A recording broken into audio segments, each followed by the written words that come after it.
শীত মানেই মজার মজার শাকসবজি। আর আজকে আমি রান্না করে দেখাবো গরুর মাংস দিয়ে বাঁধাকপি recipe. Hello my lovely viewers, আসসালামু আলাইকুম। আমি ফারজানাস ক্রিয়েশন চ্যানেলের পক্ষ থেকে সবাইকে স্বাগত জানাচ্ছি।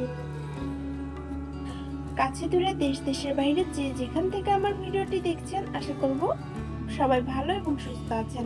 এতক্ষণে একটা লাইক দিয়ে হয়তোবা ভিডিওটি দেখা শুরু করেছেন।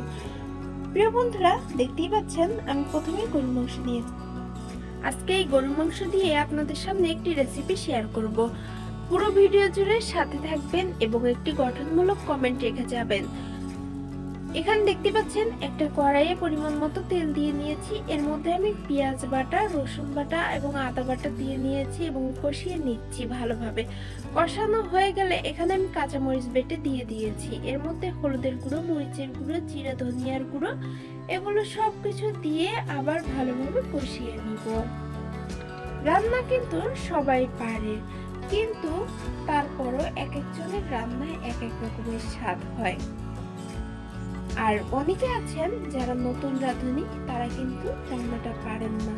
তো আমাদের এই ভিডিওর মাধ্যমে যদি কারো একটু হলেও উপকার হয়, তাহলে আমাদের অনেক ভালো লাগে। এবং আর যারা প্রবাসী ভাইয়েরা আছেন, তারাও আমাদের এই ভিডিও থেকে শিখতে পারবেন, সেই জন্যই আমাদের এই রান্নার ভিডিওগুলো দেওয়া। তো এখানে দেখতে পাচ্ছেন সব মশলাগুলো একসাথে দিয়ে কষিয়ে নিচ্ছিলাম ভালোভাবে। একটু পানি দিয়ে নিয়েছি। এখানে আমি গরম মশলার গুঁড়ো ব্যবহার করেছি। এখানে আমি মাংসটা দিয়ে দিলাম এবং মাংসটা দিয়ে ভালোভাবে কষিয়ে নিচ্ছি। দেখতেই পাচ্ছেন মাংসটা কষানোর সময় কত সুন্দরভাবে পানি বের হয়েছে মাংস থেকে। আর এখানে আমি সিনার মাংস ব্যবহার করেছি। গরুর মাংসের সিনার অংশটা সব থেকে বেশি মজার হয়। এই যে এখানে আমি টমেটো দিয়ে দিয়েছি মাংসের মধ্যে। আর টমেটোটা দেখতেই পাচ্ছেন কত সুন্দরভাবে গলে গিয়েছে এবং মিশে গিয়েছে। মাংস রান্নায় টমেটো দিলে কিন্তু স্বাদ অনেক গুণ বেড়ে যায়। একটু পরিমাণে পানি দিয়ে নিচ্ছি। প্রিয় বন্ধুরা, যারা আমার ভিডিওটি দেখছেন, অবশ্যই একটা লাইক করে দিবেন।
দেখছেন আমি মাংস যখন রান্না করা হয়ে গিয়েছে কষানো, তারপরে আমি আলু দিয়ে দিয়েছি। এখানে নতুন আলু দিয়ে দিচ্ছি।